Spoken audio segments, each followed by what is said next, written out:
Oggi siamo a Bressanvido per un convegno tecnico sulla professione di allevatore organizzato dall'Associazione Regionale Allevatori del Veneto. Andiamo a scoprire le novità del settore. Facciamo un convegno tecnico come è solito fare, noi facciamo tendenzialmente 2 convegni tecnici all'anno, uno lo facciamo qui in occasione di Passione Veneto in Fiera di Vicenza.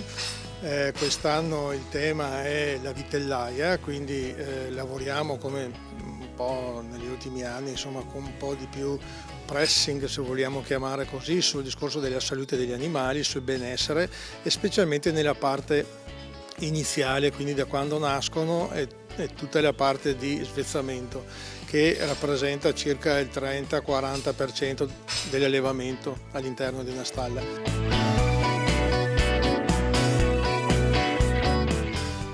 C'è una visione diversa rispetto a qualche anno fa, meno ideologica e molto più pragmatica, cioè l'allevatore e l'agricoltore non sono più inquinatori ma sono custodi del territorio e quindi credo che questo sia già un passo avanti rispetto alla visione di prima. Stessa visione che oggi abbiamo portato anche in Europa, è più difficile far passare questo messaggio, ma in Europa esiste questa nuova consapevolezza che abbiamo bisogno di produrre di più e meglio e non siamo autosufficienti su tante cose compresa la carne, quindi dobbiamo tutelare i nostri prodotti attraverso la tutela dei produttori.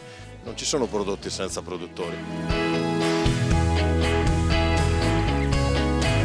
Le prime cure al vitello sono fondamentali per garantirne la sopravvivenza e anche per avere un controllo delle malattie. Quindi bisogna intervenire tempestivamente con la somministrazione del colostro e tenere il vitello in un ambiente pulito e ben arieggiato. Forse l'aspetto più importante è rendere consapevole l'allevatore che è una fase molto delicata, molto importante e nella quale deve anche formare il personale dell'azienda che segue direttamente i vitelli. Il progetto Fame è un progetto che è stato svolto nel 2024 nell'ambito di progetti aggiuntivi finanziati dalla Regione Veneto. Per la prima volta in Veneto abbiamo svolto uno studio a livello di popolazione sulle emissioni di metano a livello di bovine da latte. Il lavoro ci ha permesso di campionare oltre 6.000 vacche da latte e attraverso delle equazioni di stima siamo riusciti a determinare i quantitativi di metano emesso da ogni singola bovina.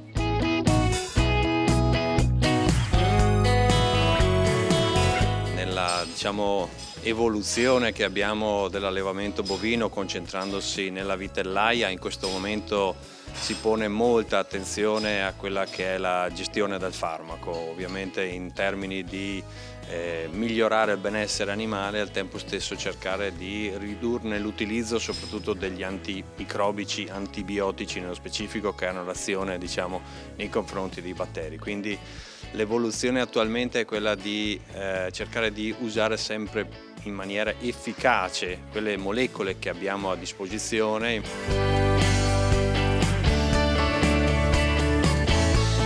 La formazione dell'allevatore in questo campo è fondamentale perché sono tante le cose da conoscere e soprattutto c'è la necessità di far capire all'allevatore che l'animale che per noi è naturale, è un amico, è un compagno, eccetera, per lui invece è oggetto di lavoro. Per cui cercare di mantenere sempre e di provocare un'empatia tra l'allevatore e il vitello è fondamentale, fornendo all'allevatore tutte le nozioni scientifiche che servono per tutelare il benessere di questi animali.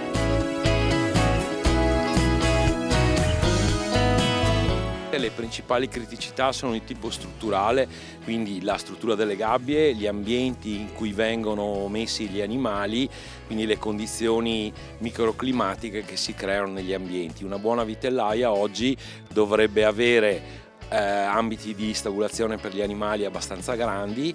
Oggi sarebbe importante per i vitelli neonati poterli mettere in coppia, perché questo migliora molto le loro condizioni di benessere, e una particolare attenzione deve essere riservata al microclima, quindi alle condizioni di temperatura e di umidità ottimali per evitare che questi soggetti abbiano problemi con il benessere.